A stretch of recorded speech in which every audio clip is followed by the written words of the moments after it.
Hello and welcome to Experiencing Love. I'm your host, Philip Jocks, and I'm so glad that you're here. There's this odd concept that I thought of last night, and honestly, it's had me going back and forth with regards to the things I do, the things I want to do, the things I have to do, pretty much my actions and behaviors and thoughts around it all. That's really vague. So, to just dive right in, I thought of this difference between what I call a thinking and a knowing. At least that's what I name them.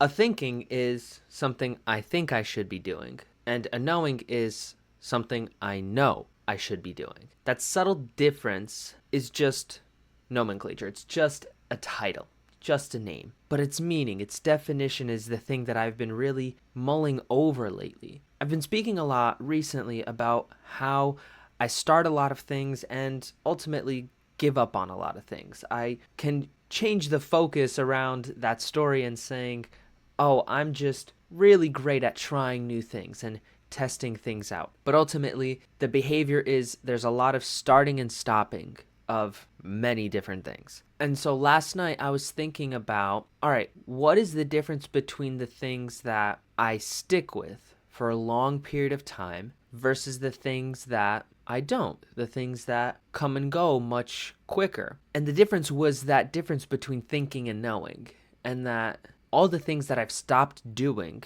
up until right now have all been things that I thought I should be doing. For example, going to the gym. That was never something that I knew I had to be doing. It was more of something I thought I should be doing. So I stopped going. For my business, I was working on my website for who knows how long because I thought it was something I had to be doing until I didn't want to do it anymore and I stopped. On the flip side, for things that I know I should be doing, it could be anything like doing this show, showing up every day, or just brushing my teeth. Brushing my teeth is one of those non-negotiables. Like, no matter what happens, I'm brushing my teeth morning and night. At night, I'm also flossing, because it's just something that I know I need to be doing. And using this logic, well, it sounds simple to get yourself to do what you want to do, right? If you want to be consistent at the gym, easy, just make it a knowing. If you want to save more money, easy, just make it a knowing, right? Whatever you want, make it a knowing. I thought of this too, and what I've noticed after diving into that part of it was that, at least for me, it hasn't been that simple. Or should I say it hasn't been that easy? Because it really is simple. It's really just that one step, right? But I think that step has a lot of micro steps to it.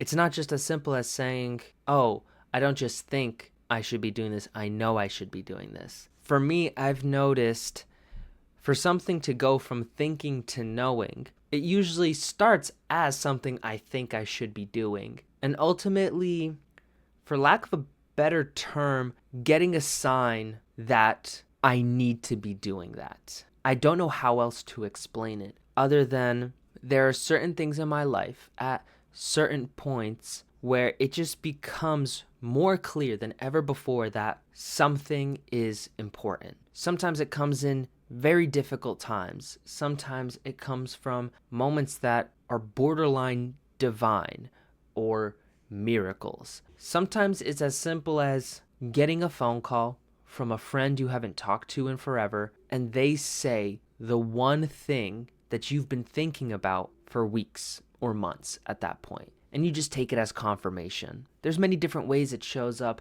and I just noticed that all the things in my life that have become knowings happened because they followed that pattern, has followed the pattern that it started off as something I thought needed to be done, and then getting confirmation, getting a sign, just really embodying the importance of whatever that thing is. And I guess there's a part of it that I didn't actually think about last night, and it's that there's only so many things that fit on my mind under my list of knowings. And I don't know what that limit is yet, but I do know that I fluctuate between these two extremes, being either my calendar is scheduled to the 5, 10, 15-minute block all day, every day for weeks on end, to the opposite side being I don't plan a single thing. I am go with the flow.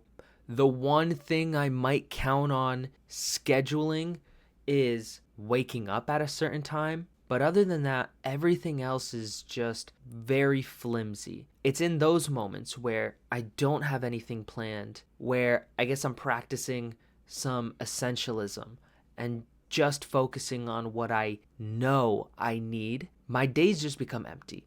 And I notice, what is it that I truly value? What is it that I truly need to do? How much of my life is fluff and how much is needle moving, life changing activities, you know? I don't know where I'm going with this, if I'll be honest. I just felt like it was something I wanted to speak out there into the world, into the universe. I wanted to start training my own mind with regards to making more things a knowing.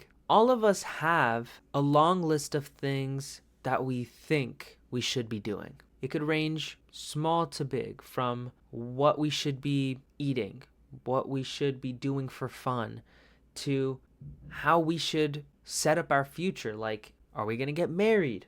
Are we going to have kids? We all have things that we think we want. And what really separates a thinking and a knowing is that when something becomes a knowing, you will fight harder to get it. Whenever something is just a thought or a should, well, as soon as it gets hard, we quit. And when I say something getting hard, there's many different levels of what may be considered hard. And it's personal to every single one of us. Something that's hard for one person may be very easy for another. For you, in one area of your life, something that may be considered hard, comparatively, is easy in another area. You may be great at saving money, but terrible with relationships. The point is, it's subjective. And it's all about when that threshold comes up. It's not where the threshold is, it's whenever that threshold does come up, do you fight through it? Do you push through it? Do you put in more energy? Do you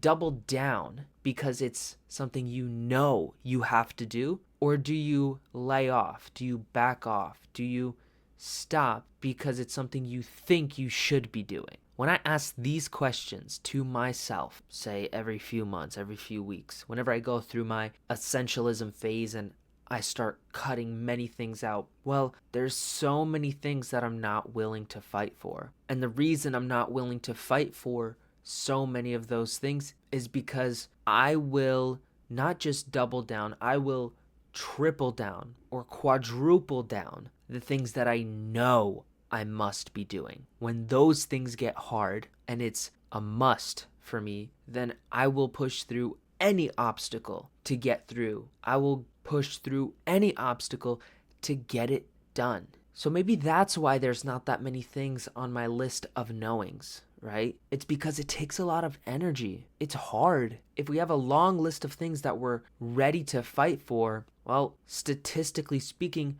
we're just going to be fighting more often. Some people maybe have more fight in them, but as a feeling, as an emotion, the tension I get from fighting, the tension and discomfort I get from that resistance, well, it's not something that I want to do all the time. And if I do want to do it, I want to make sure that it's worth it. I guess that points to one of my core values that I set up many years ago. And it's that I don't want to live a life of regret. There's many things that I can say I wish I would have done, but when it comes down to it, we only really remember the big moments. And in those big moments, you want to make the right choice.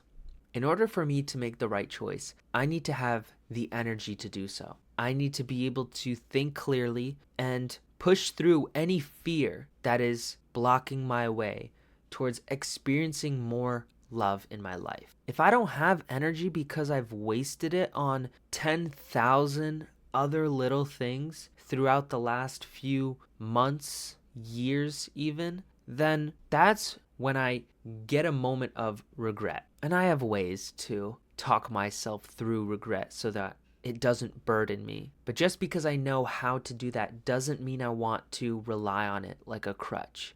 That doesn't mean I want to keep making mistakes. That doesn't mean I want to keep wasting energy just because I know how to talk myself out of feeling bad. I'd rather just make the right choice to begin with. So it's a little bit difficult to make something into a knowing, but I do know that when something is on that list, when something makes it, it's worth it. It's worth it. Maybe that person is worth it. Maybe that activity is worth it. That emotion is worth it. For me, love is a knowing. Experiencing love, giving love, sharing love. That is all a must in my life. I don't do it 100% of the time, but it is such a core value that I return to it all the time. I think I'm really grateful for the way that I think, the way that I operate, especially when it comes to my autism and the dialogue that happens in my head, I guess because of it, because it is very matter-of-factly. And whenever I'm feeling any sort of pain or discomfort or whatever's going on, any sort of fear especially, it really does sound like almost like going down a checklist or going through a script. And this voice just asking me these questions that always remind me to get back into love. I can't describe it, not in this medium, not in this platform, and not just yet. Maybe I'll learn. But the point is, I've talked to people about it, and I know that they don't think the same way. They think in a different method to get the same results. And I guess I don't know what that other way is like, so I can only guess. But I just like being me. I like who I am. I think I'm a pretty cool dude. I think I'm chill, and I'm just figuring things out. And even if I don't have it all figured out right now, well, I have time to figure it out. Because even though time flies by, well, it also keeps moving forward. And it's moving forward towards a future that I may or may not be a part of. Somehow that's comforting. Somehow it quiets my ego. And I know that everything will be okay. Whether I'm here or not, whether any of us are here or not, everything will be okay. I want you to know that you'll be okay. You have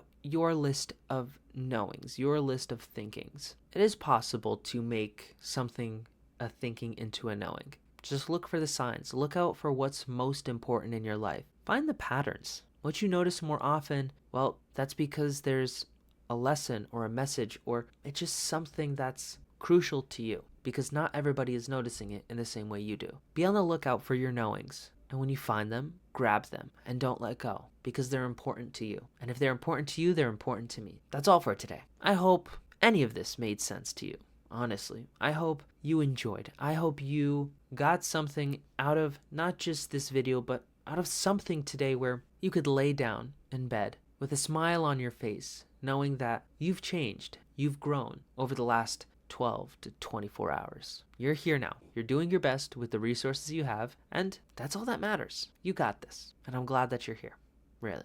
Thank you so much for listening. Remember to always fill up with the love, and I look forward to seeing you in the next one. I love you.